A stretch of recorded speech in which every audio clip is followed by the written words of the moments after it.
Kita semua tak pernah mengira kapan, di mana, dan bagaimana kita semua berpisah.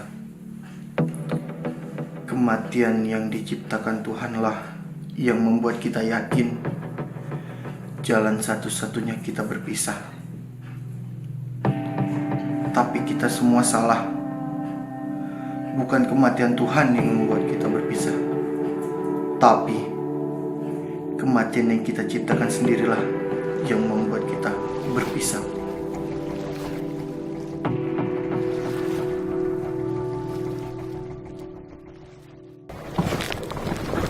Nah, ini alasan gue untuk mengajak kalian semuanya pergi ke pulau ini. Pelarian ke pulau Maya. Tunggu. Tujuan buku ini buat apaan? Oh, ini nama kakek bro. Ya, betul sekali. Sebelum kakek gue meninggal, kakek gue menitipkan buku ini sama gue. Dan di buku ini menceritakan di saat kakek gue itu terjebak di pulau ini. Dan pada saat itu, pada zaman Jepang tahun 1995, buku ini sangat laris pada zamannya. Terus buat apaan, Man? Kakek lu ngasih buku itu? Dia cuma bilang di 5 halaman buku ini menceritakan petunjuk tentang warisan tersebut. Terus, kenapa dia tidak langsung menunjukkan lokasinya? Rul, pulau ini luas, men. Bahkan tak berpenghuni. Dan juga nggak ada patokan sebagai penanda.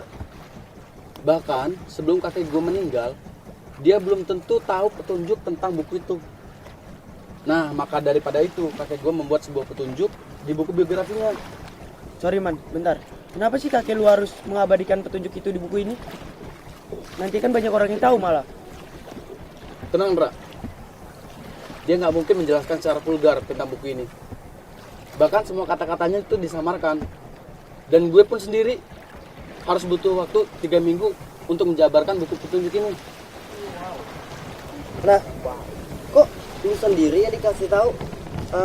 Keluarga lu yang lain itu, om lu, tante lu, kok nggak dikasih tahu sih? Nah, jadi begini. Sebelum kakek gue meninggal, om dan tante gue pernah meributkan tentang harta warisan tersebut.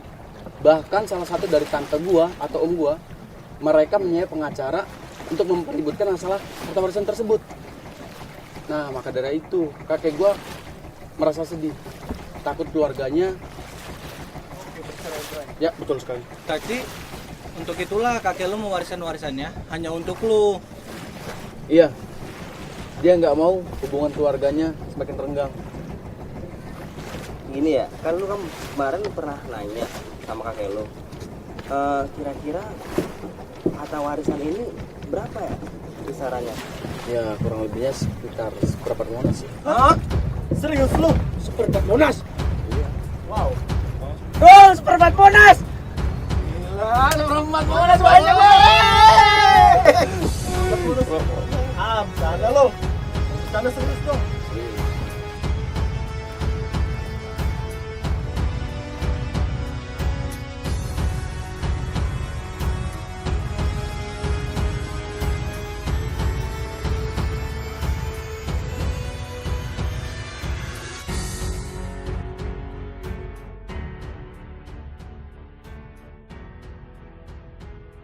Pak, 2 hari lagi jemput di sini ya, Pak. Baik, Nek. Oke.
Man, what next?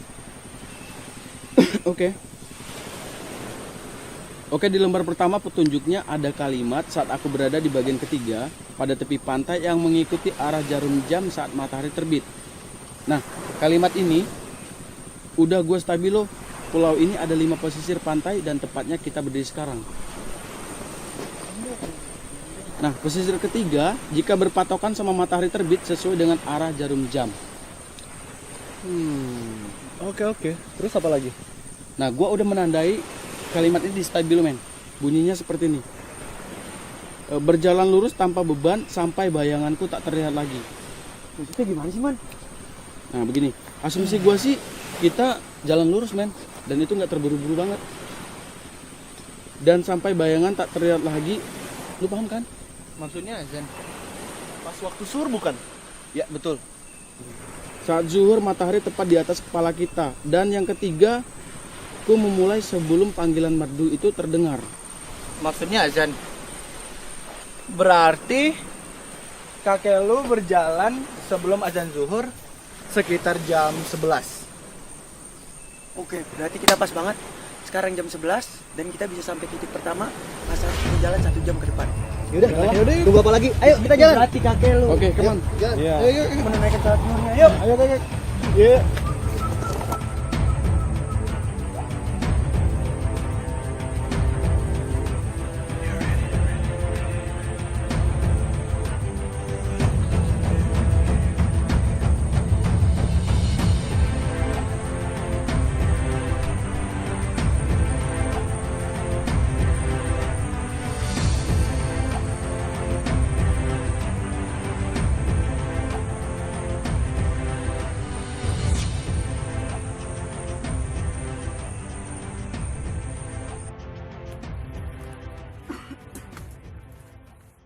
Sekarang kalau gue lihat dari jam, sekarang udah masuk waktu zuhur dah.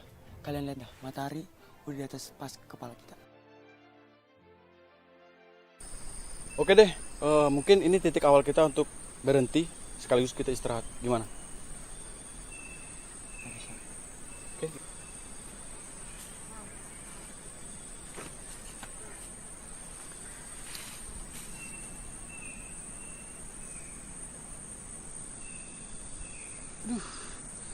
Gua kencing dulu ya.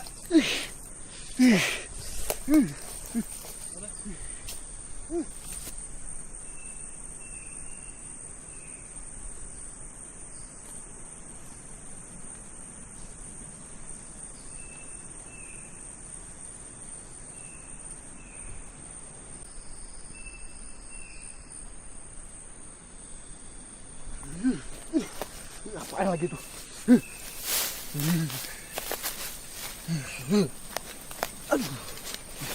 Geser dong. Ya elah, Ror. Nggak ada pohon main aja. Udah kayak homo lu. Bodoh ah. Pras. Pras. Perempat Monas. Iya, seperempat Monas. Pras. Tapi sayang ya. Itu semua bukan milik kita. Maksud lu? Ya, kan kita posisinya kan berlima. Jadi positif ya pasti dibaginya berlima. Kalau gue sih nggak ada masalah. Ya kalau gue sih juga nggak ada masalah.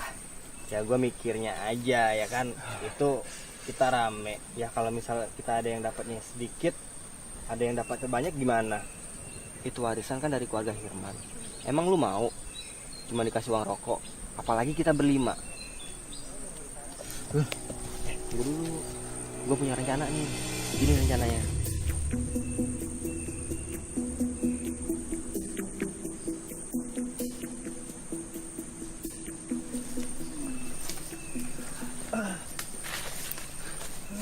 Ya elah, kencing aja sampai berduaan gitu. Ribet banget sih lu. Penasaran satu sama lain ya? Udah. Ya udah, Man. Tunjuk kedua kita apa? Petunjuk kedua kita itu, gue udah menandai petunjuk di lembar kedua. Bunyinya seperti ini. Ku berjalan lagi searah dengan bahuku. Maksudnya? Gue paham. Gue berjalan searah bauku. Artinya beliau melanjutkan perjalanannya berlawanan dengan kiblat. Yap, benar. Oke. Di mana petunjuk kita nanti untuk titik berhenti terakhirnya? kalimat keduanya sih yang gua tandain itu berbunyi dan berhenti sejenak ketika air dalam botol habis menetes tiap bulirnya. Botol. Maksudnya? Kemungkinan beliau sengaja membolongi botol minumannya sampai habis dan menjadikan itu sebagai titik kedua. Bulir demi bulir artinya tetes demi tetes. Tapi emang lu tahu berapa jumlah volume air yang digunakan saat beliau jalan? Nah, Polred tahun 1943 buatan Amerika itu botol minuman yang biasa dipakai tentara sekutu. Di halaman yang lain gua pernah baca kalau beliau selalu itu membawa botol minuman itu. Isinya sekitar 500 mililiter atau setengahnya liter. Gua udah bawa botol minuman itu isinya setengah liter, men. Oh, lu bawa.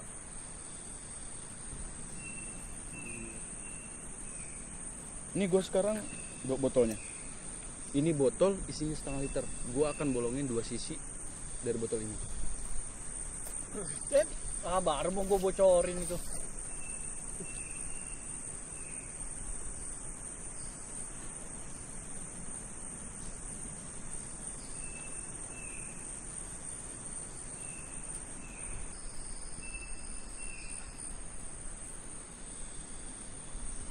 Oke, air udah menetes. Kita nggak bisa menunda waktu kita lagi. Ya, takut selisih waktu. Oke, gimana? Yuk, udah jalan. Yuk. Aduh.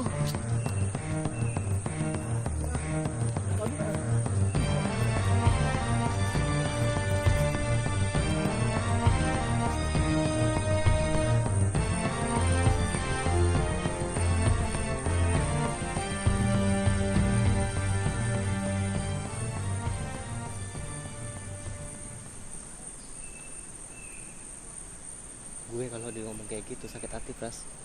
Terus rencana lu apa?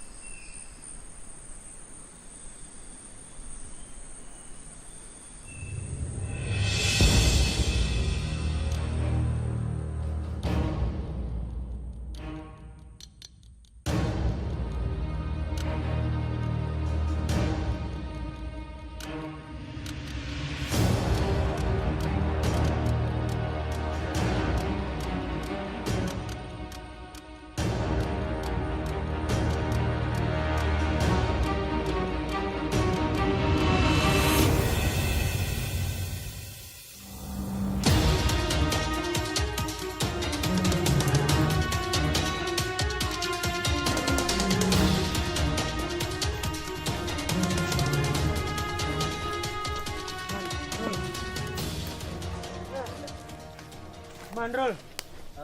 Kita istirahat dulu yuk. Udah 1 jam nih kita jalan. Gak bisa, Ndra. Kita harus jalan terus biar lokasinya akurat. Ya Elandra gitu aja capek. Makanya ngerjain sesuatu itu bayangin hasil depan mata. Seperempat Monas, Dra, seperempat Monas. Semangat. Lanjut ayo udah. Serah lu lah pada. Nah gitu dong semangat. Kapal kita kan 2 hari lagi nyampe. Kalau kita nggak nemuin warisan itu, kita pulang naik apa? Gue sih yakin kalau udah nemu tuh warisan, lu nggak bakalan pulang kan, Rol?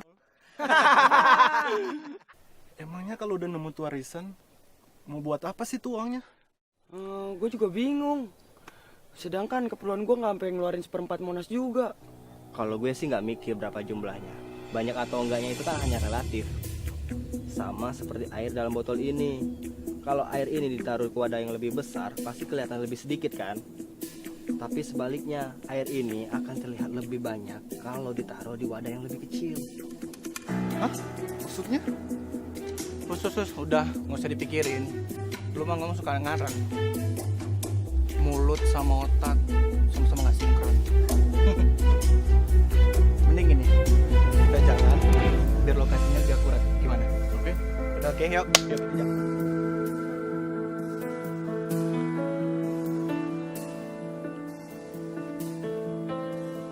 Jalan terus. Kayaknya ini udah tetes terakhir deh, men. Oke. Kita istirahat di sini sambil gua mempelajari buku lembaran ketiga. Gimana? Ya udah. Yuk.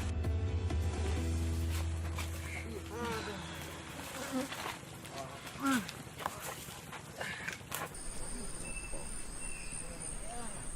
Ya Hilman, berapa lama kita break? 15 menit. Minimal kita sudah sampai menuju ke titik keempat sebelum gelap. Gimana? Oke. Oke.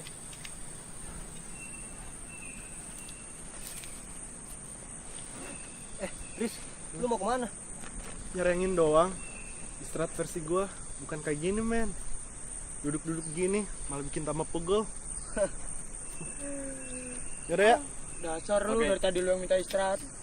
Awas nyasar lu. Ya. Hati Riz.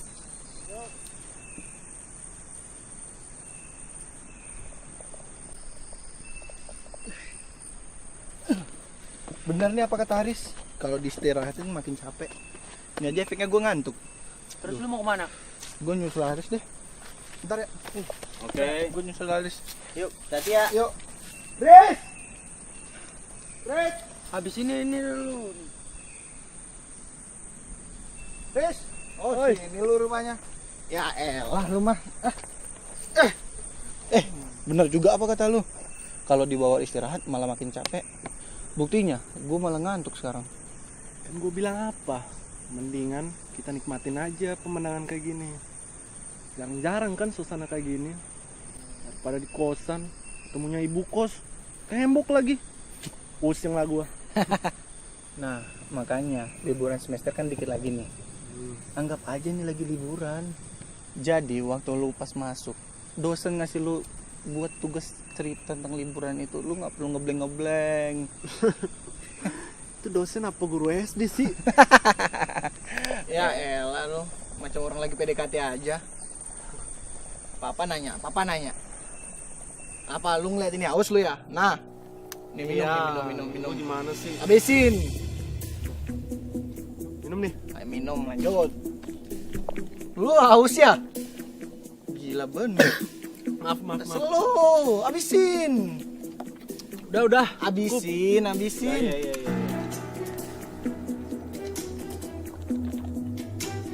Ya. Enak kan? Maaf, kelepasan nih. Iya, makanya gue tahu. Sebelum lo minum kan gue minum duluan. Sial lu. Ya udah, Man. Lu sekarang cari petunjuk ketiga untuk menjelang waktu juga nih. Gak mau nunggu mereka berdua. Ya, kalau kita bisa bertiga ya buat apa kan? Harus ada mereka berdua. Oke. Lembar ketiga udah gue tandai bunyinya seperti ini. Sejenak ku rebahkan tubuh di atas lantai bumi, namun sayangnya tiba-tiba saat itu atapnya bocor. Ya itu gua tahu. Beliau istirahat di sini, tiba-tiba hujan turun. Itu mah gampang, Rul. Apalagi yang disebut lantai bumi kecuali tanah. Dan apalagi atapnya bocor kecuali hujan. Oke, gue coba lanjutin lagi ya. Tapi untunglah keadaan jadi segar setelah diguyur olehnya.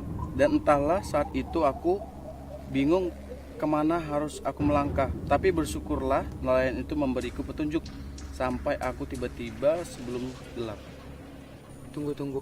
Mungkin gak sih nelayan itu dimaksud angin laut? That's right. Gue juga berpikirnya begitu. Bentar. Lu nggak mau jelasin gua maksudnya apa? Memang di sini nggak ada nelayan, yang ada tuh hanya angin laut. Angin laut itu adalah angin yang datang dari laut ke daratan, dan itu dari pagi sampai sore. Itu digunakan untuk nelayan, untuk berlayar pulang kembali dari laut. Pras, kenapa tuh dia?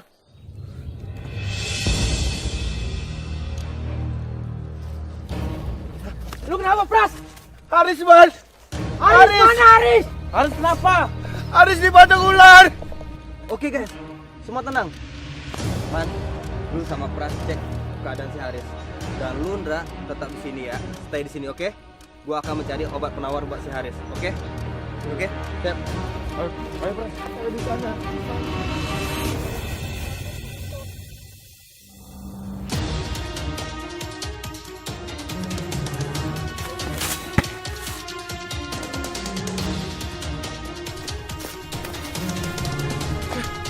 Shit! Sepertinya dia udah mati.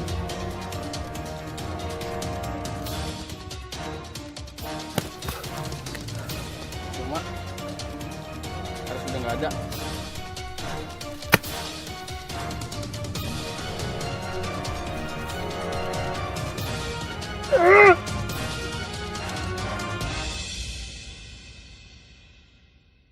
Gue nyesal. Andai aja tadi gue bisa meyakinkan dia kalau ular itu berbisa. Tapi akhirnya dia nangkap ular itu sendiri. Dan akhirnya... Udahlah Pras, cukup. Lu gak perlu bersedih begini, ini bukan salah lu. Segala sesuatu itu udah ada yang ngatur. Oke? Yuk.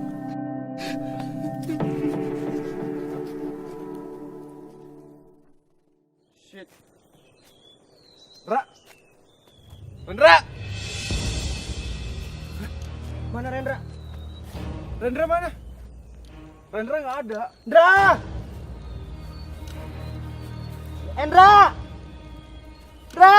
Rendra kan tadi sama lu. Lah, kok lu malah nyalain gua? Gua mana tahu lah. Rendra! Lu kan tahu tadi.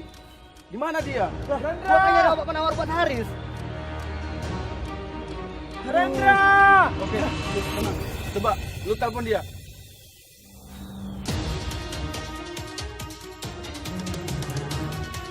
Gimana? Shit, gak ada sinyal. Rendra! Rendra! Rendra! Rendra! Rendra! Rendra!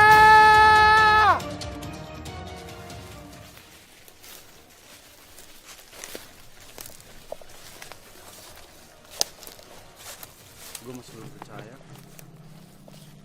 dengan hilangnya dua sahabat kita, apalagi dengan hilangnya Rendra yang belum tentu keadaannya. Iya, gue juga belum percaya. Soalnya setengah jam yang lalu gue tuh masih bercanda-bercanda bareng mereka. Ya udahlah guys. Gue juga sama, gue juga pernah ngalamin seperti itu. Dan gue juga pernah kehilangan sahabat gue dari kecil. Tapi ya udah deh, buat apa terus dipikirkan. Yang penting kita harus tetap jalan, oke? Ya udahlah, kita lanjut jalan aja sebelum cuaca mulai gelap. Oke, yuk. Guys, sepertinya matahari udah juga mau terbenam nih. Dan waktu juga menunjukkan 16.50 nih. Apakah ini lokasi titik dari lembar yang ketiga itu?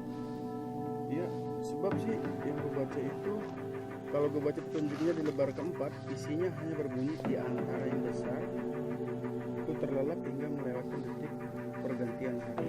Nah, iya bisa jadi. Mungkin di antara titik ketiga dan juga titik keempat, pohon yang paling besar itu adalah di sini. Iya, soalnya inilah cuma pohon yang terbesar di sini. Dan beliau tertidur terlelap sampai jam 12 di sini. Gak mungkin, itu terlalu lama untuk sebuah kata terlelap. Shit, gua paham. Pergantian hari itu datangnya di waktu maghrib. Di Islam, pergantian hari itu terjadi saat maghrib, saat Ramadan menjelang buka puasa. Orang-orang udah mulai takbir kan di situ. Iya. Benar. Nah, sebenarnya itu udah masuk hari esok. Masuk di bulan Syawal. Artinya, petunjuk di lembar ketiga ini merangkul di lembaran keempat. Nah, sekarang lu baca aja lembar yang terakhir, petunjuk yang kelima. Kali-kali aja. Mungkin petunjuk yang kelima itu titik terakhir kita di sini. Dekat-dekat sini ya. Bukannya beliau berkata kembali melangkah saat fajar tiba. Fajar tiba. Oke, artinya kita bermalaman di sini. Gimana? Oke.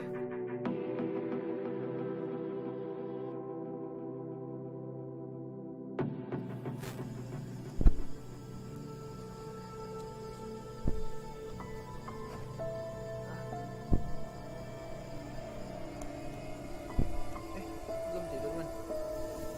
Pras? Belum nih.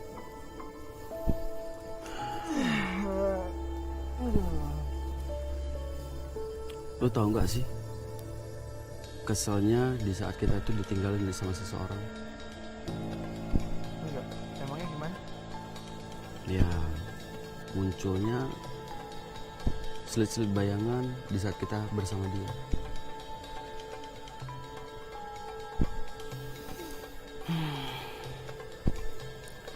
Waktu gue ditinggal kakek dulu, seminggu full gue ngerasa selalu ditemani bayangannya dia. Dan semasa gue bersama dia, seperti jalan-jalan, naik bis waktu SD, makan es krim bareng di tempat langganan, dan bahkan lucunya saat waktu gue SMA pun kakek gue masih suka ngasih gue uang lebaran.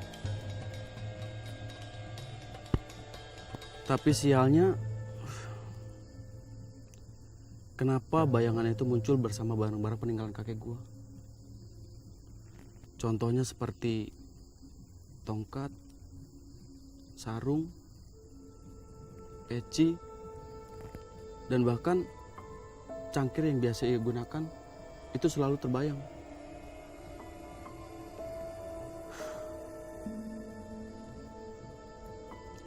Tapi oke lah, masa itu sudah gue lewatin semuanya, dan gue berhasil melewati masa transisi itu.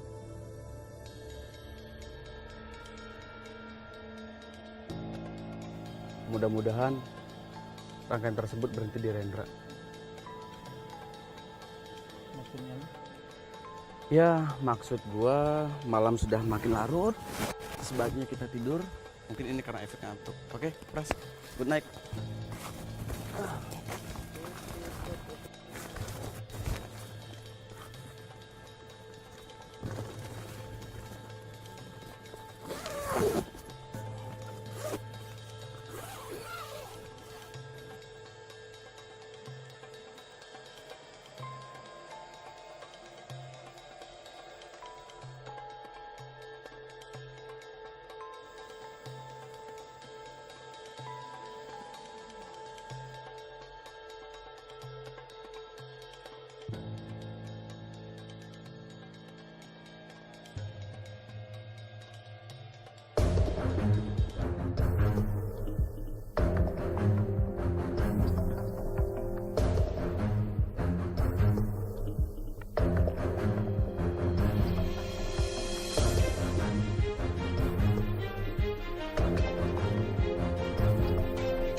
Wis, udah bangun aja lo kan?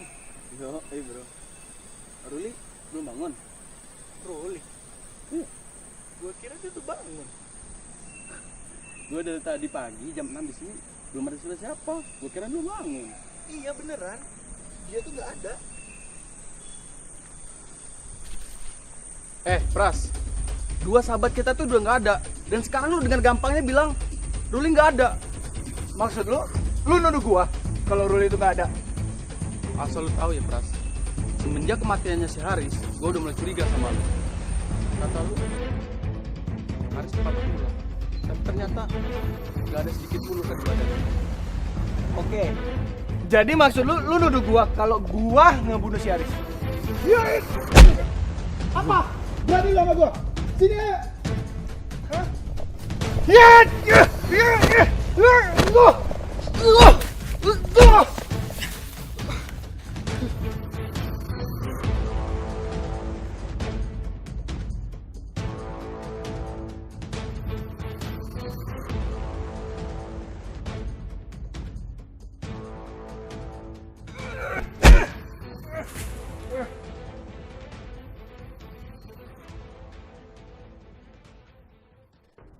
awalnya gue nggak niat ngebunuh lo.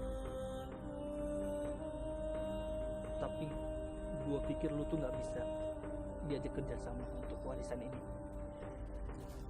Dan gue kecewa atas pernyataan lo tadi. Dan gue berpikir ulang, bagaimana kalau warisan ini gue sendiri yang milikin. Pras, gua kira kalian beda dengan yang lain. Makanya gua ngajak kalian kemari. Tapi ternyata kalian semua sama saja. Tapi lu sama, Man. Harusnya tuh lebih peka lu untuk melihat tabiat dari manusia. Iya, gua salah. Tapi lu lebih salah. Lu lebih salah kalau gua nggak bisa melihat tabiat manusia. Maksud lu? Petunjuk harta di buku itu bukan cuma 5 lembar halaman saja. Kalau lu buka lagi di halaman 157 sampai 161,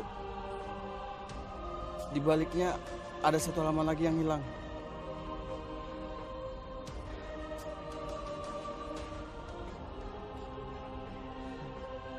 Benar kan? Gua nggak pernah salah.